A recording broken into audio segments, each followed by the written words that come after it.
right, let's talk about echoing. Echoing is a simple, low-stress way to check student attention and understanding during directions and explanations and discussions and that kind of thing.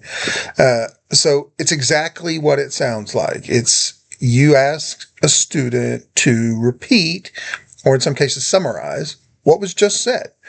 This can be the content you just went over, your instructions for an assignment, a key point that you just explained, something another student has shared, and so on.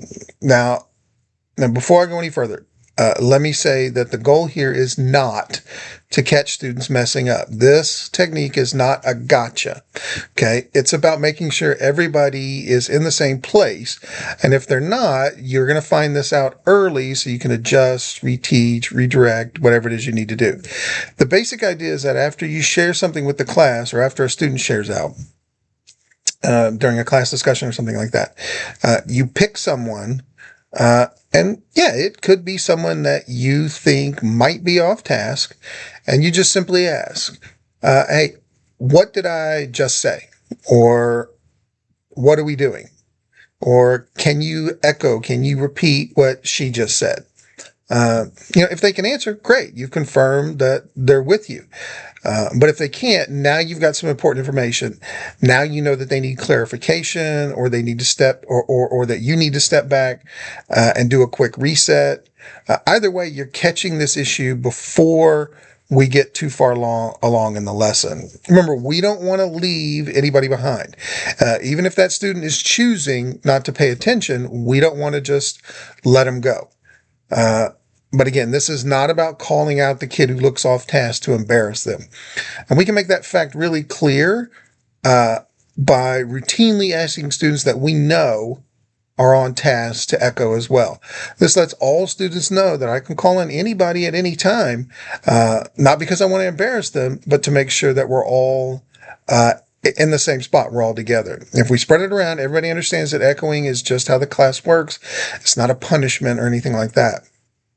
Now, not only can you have students directly echo what was said, but we can check for deeper understanding by asking for a short summary. So after your directions or a student shares out, you can turn to another student and say, can you summarize what I just said? Can you put what he said into your own words? This encourages active listening and reinforces the idea that class conversations are shared. It's not just a series of disconnected student responses. And here's the best part. Echoing gives you real-time feedback. You instantly know who's following along, who needs support, basically whether your instructions made sense. You're not waiting until the assignment is half done and a bunch of kids did it wrong. You're going to nip that in the bud right at the beginning so everybody's on track. Okay, so remember, we're going to ask students to echo back what just happened. Don't use this as a gotcha, though it can help you identify some of those students who aren't paying attention.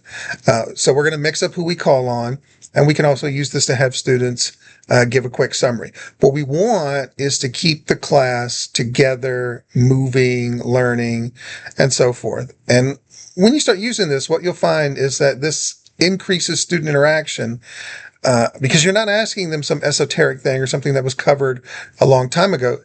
This is stuff that was literally just said. So it doesn't take a lot of effort to just give that right back to you. So that's echoing.